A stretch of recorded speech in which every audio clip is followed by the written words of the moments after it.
Good morning, kindergarten. Middle of the week. Let's get going. Ready? January, February, March, April, May, June, July, August, September, October, November, December, 12 months in a year. Looking at the month of April together. If we're going to talk about April like a month, we could use number 4 because it's the 4th month.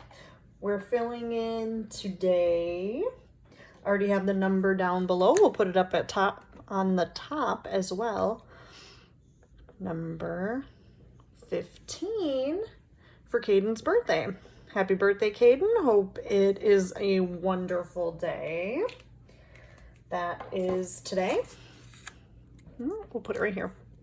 And sandwich of today.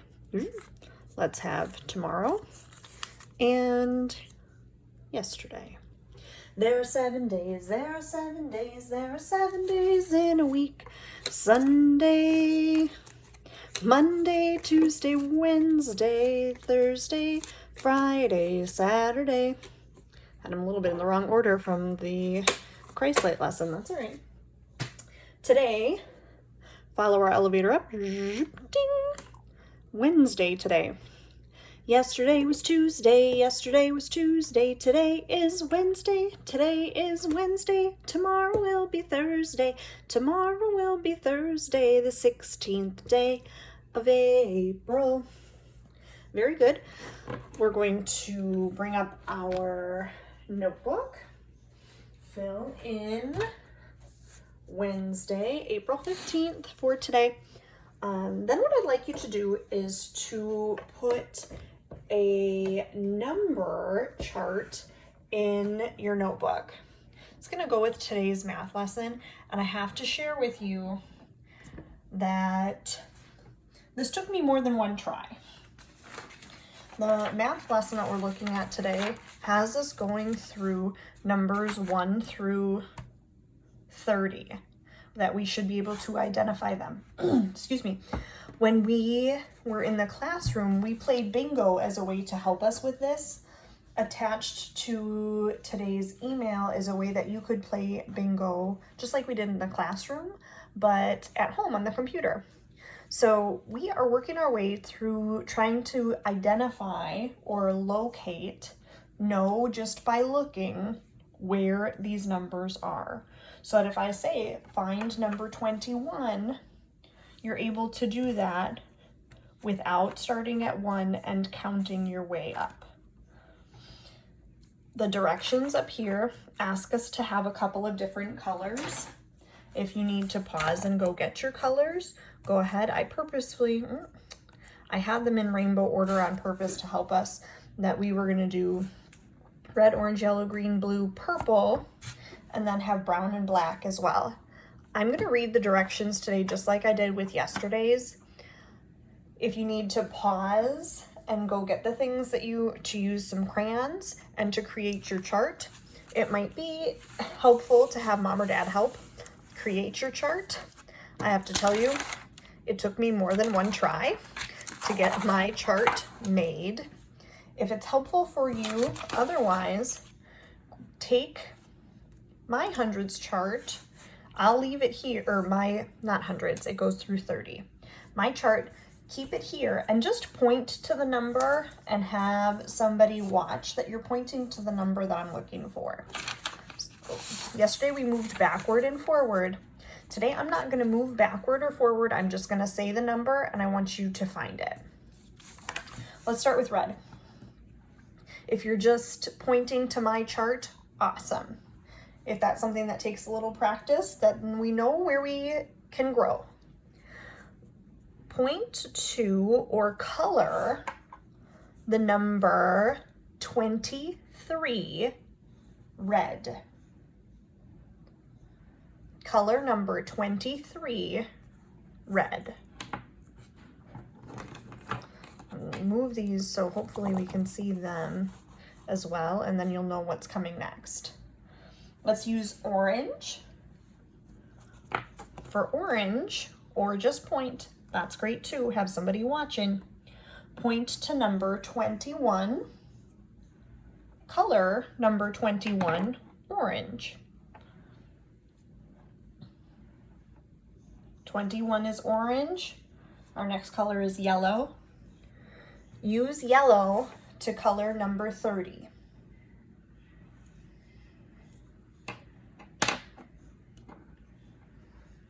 Let's take green.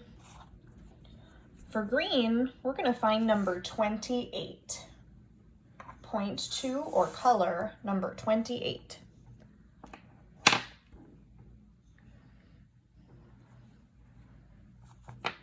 Blue, sorry guys. Blue is going to be for number 15. Find number 15 and make it blue.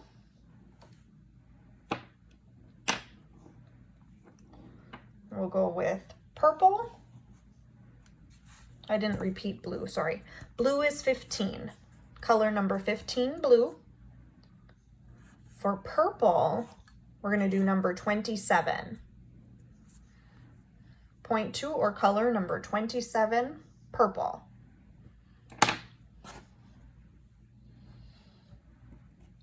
Brown, let's use brown for number 18.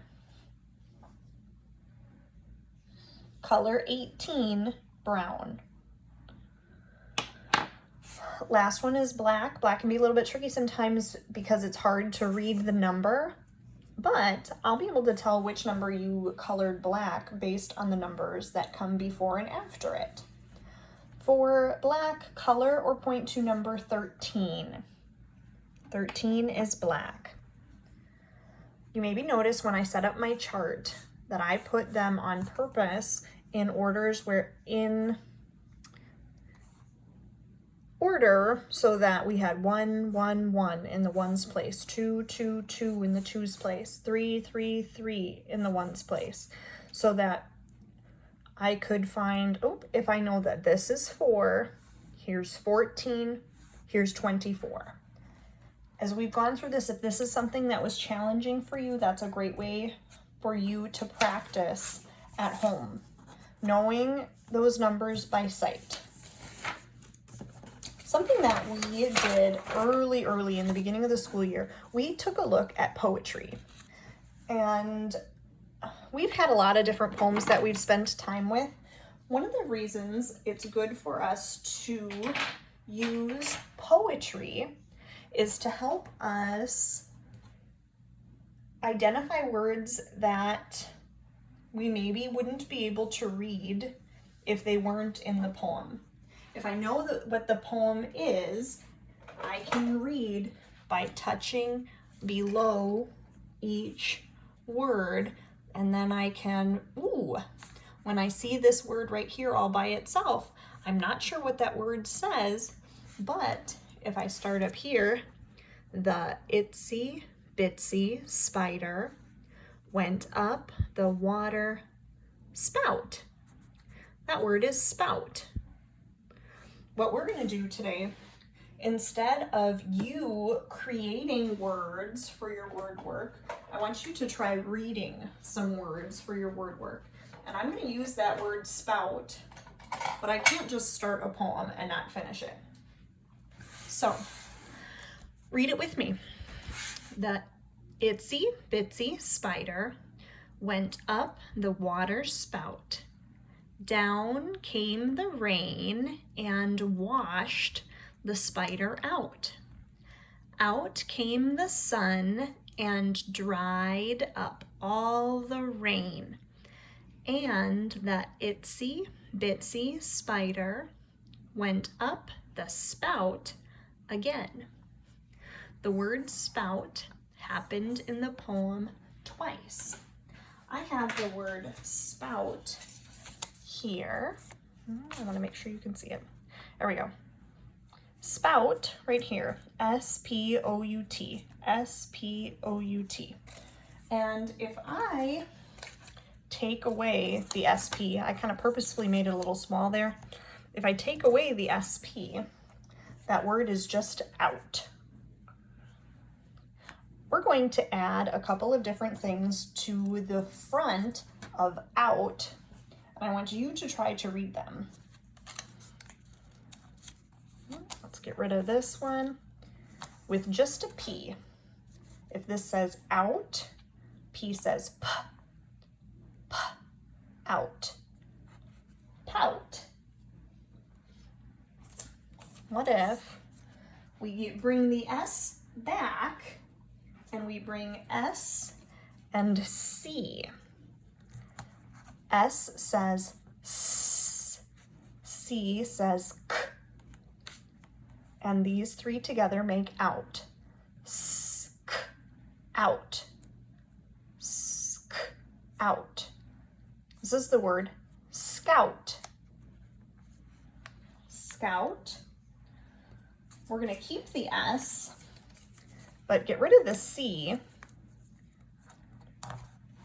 Look at this one. S says S, N says N, out. S, N, out. Snout. We're going to keep the S one more time and think back to a digraph.